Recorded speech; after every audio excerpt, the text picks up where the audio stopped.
Salve galera, bem-vindos a mais um vídeo aí no canal. Hoje eu quero falar com vocês quais os critérios das categorias, né? As categorias Men's Physique, Classic Physique, Bodybuilder.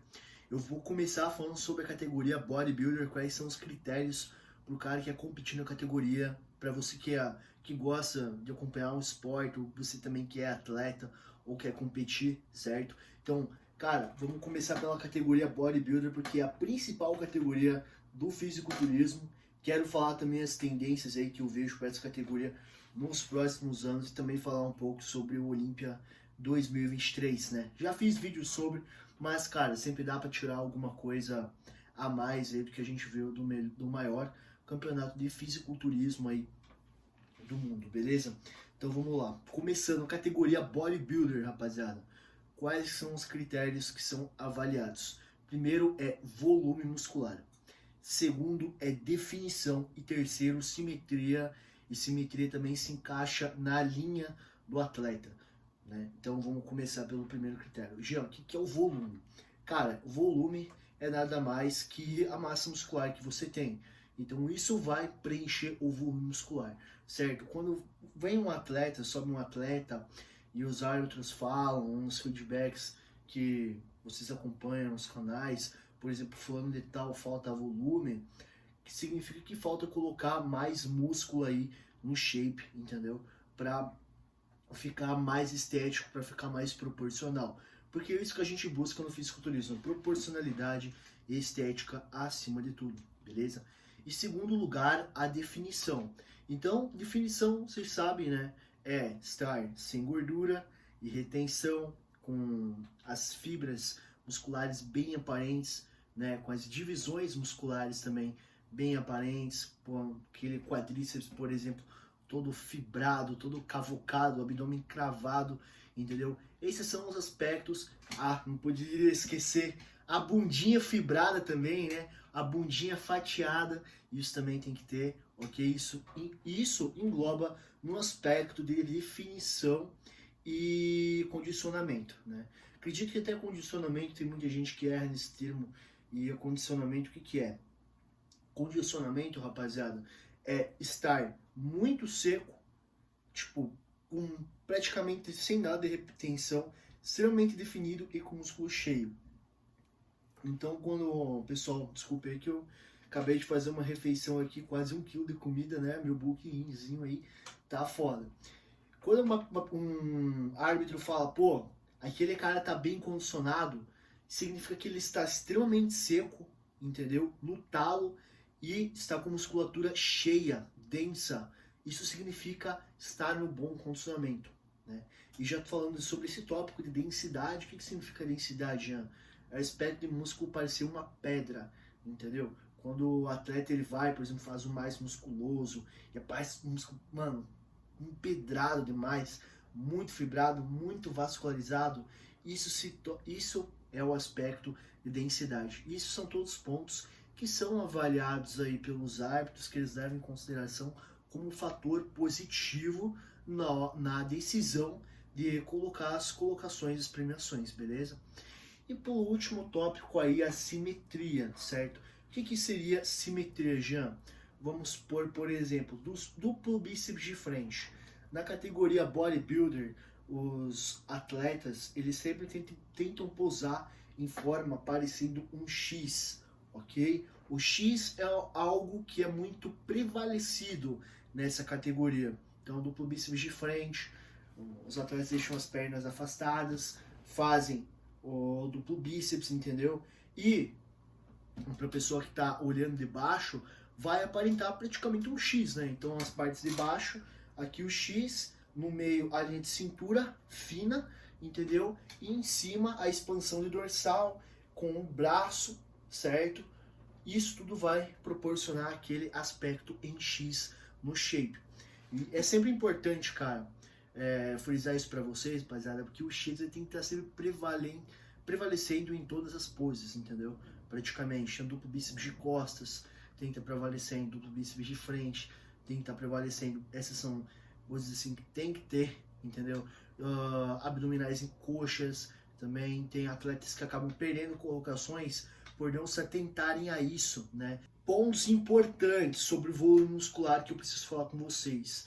Da mesma proporção que tem que estar as pernas, em questão de volume, tem que estar nos braços também.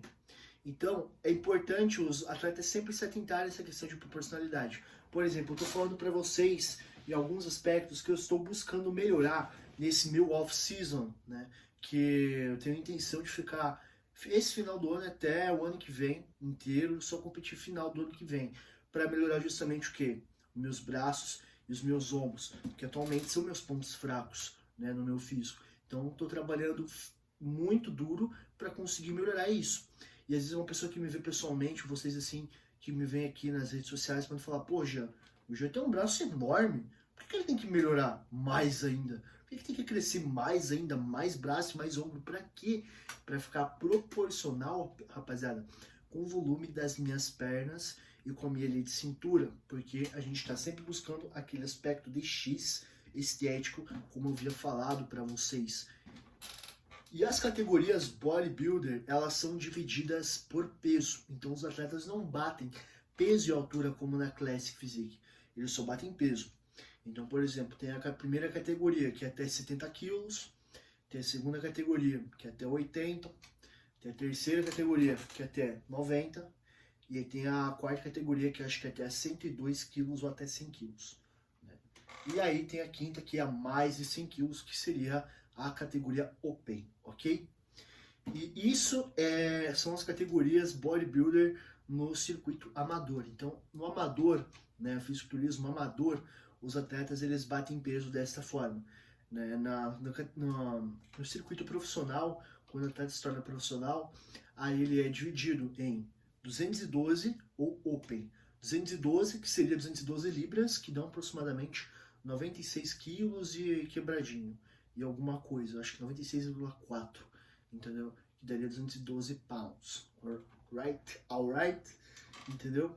E tem também a Open, que no caso é sem limite de peso, então os atletas vão ali com 110, 120, 130 quilos, né? Como por exemplo o caso do Rafael Brandão. Rafael Brandão é um atleta Open, ok? E atletas com Fabrício Moreira, que subiu recentemente no Mr. Olympia, é um atleta 212, da mesma forma que Felipe Moraes. São atletas que podem bater até 96 quilos na pesagem, beleza? E isso também acaba também tendo uma grande variação de altura por conta disso, né?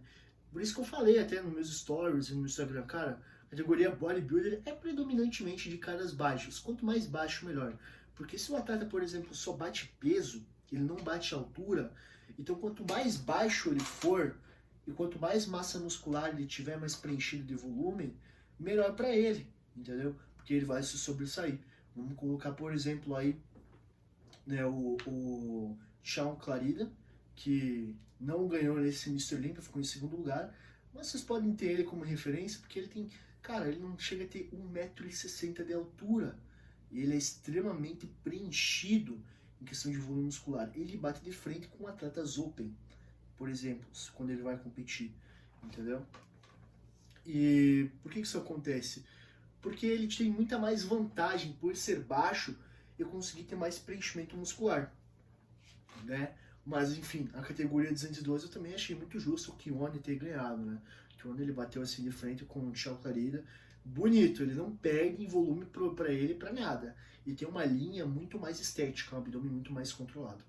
Outro ponto muito interessante que eu queria comentar com vocês, dentro da visão aí que eu tenho no esporte, cara, estou percebendo que a categoria bodybuilder, ela tá realmente virando um esporte de caras bem baixos. Por exemplo, eu olho ali como o Derek Lunsford, que é um atleta Open, extremamente baixinho ali, que não tem nenhum 1,70 m de altura. Cara, como que um cara de 1,80 m, por exemplo, vai conseguir chegar competitivo com um cara como o Derek Lunsford ou como o Rad Chopin? Mano, muito difícil, cara. Os caras são extremamente baixos e, enfim, os caras que querem ganhar vão ter que copiar os campeões. Então a tendência é isso, os atletas acabando não conseguindo mais bater o peso no 202, e isso pode acontecer também. Os atletas profissionais, eles podem mudar de categoria se eles quiserem. Então um atleta que é da categoria, por exemplo, 212, da categoria bodybuilder, ele pode migrar para uma categoria Open futuramente, se ele não conseguir mais bater o peso, né? Só que daí ele vai ter que colocar muito mais peso na carcaça, ele vai ter que chegar a mais de 100 kg no palco, ok? Se ele for um cara baixo. Agora, por exemplo, caras de 1,75m, 1,80m e mais, os caras têm que chegar no mínimo com 120 quilos no palco, entendeu? Para ficar proporcional, entendeu? Com os caras mais baixos, como por exemplo, Derek Lunsford. A gente vê outros casos aí, como o Samson Dowda, que é um cara alto e, cara, ele tem grandes dificuldades para bater de frente com os baixinhos aí, Rad Chopin e o Derek. Questões a sunga. Quais sungas são utilizadas na categoria bodybuilder? Então, a categoria bodybuilder, pessoal, é aquela sunga mais fininha que vocês veem. Ela parece realmente uma calcinha, cara. Parece uma tanguinha, mano. Eu, particularmente, odeio essas sungas da categoria bodybuilder, mas fazer o quê, né? É aquele ditado, não é você que escolhe a categoria que te escolhe. Então, se eu quero seguir carreira no bodybuilding, é isso aí, entendeu? Então, elas são bem fininhas, elas são bem curtas e tem sunga de várias cores. E em relação à sunga, rapaziada, a cor da sunga, tipo, isso não vai interferir no resultado final, né? Não vai interferir no resultado dele no campeonato, né? Mas eu sempre acho interessante, por exemplo, pelo menos eu, quando eu vou competir, colocar uma sunga que também não é tão chamativa e também não é tão discreta, mas que causa um bom contraste, né, com o meu físico e com a cor da tinta. Por exemplo, usar sungas de cor azul, sabe? Né? Agora, se o cara quer subir com sunga aí de oncinha, a diferença de cada um. E é basicamente isso que eu queria falar com vocês, entendeu? Então, se tiverem dúvidas aí mais sobre a categoria bodybuilder, deixa aí nos comentários, beleza? E queria falar, se você tá querendo botar o shape pro verão, cara, botar o shape aí pra qualquer momento, mano, me chama no link do bio do meu Instagram, ok? Me chama lá. Aliás, muitos de vocês me acompanham de lá. Então me chama que daí a gente vai fechar um plano de treino e dieta para você. Pra quem não sabe, eu sou nutricionista. Eu também estou me formando em educação física. Então passo treino e dieta personalizado pro seu resultado na academia, cara. Não perca essa oportunidade, minha consultoria é toda individualizada. E também produtinhos de qualidade só com a Phoenix Lab, usando o cupom JAN10 e você terá 10% de desconto em toda a compra. E para mais conteúdo de musculação, me siga e tamo junto e bora ficar gira.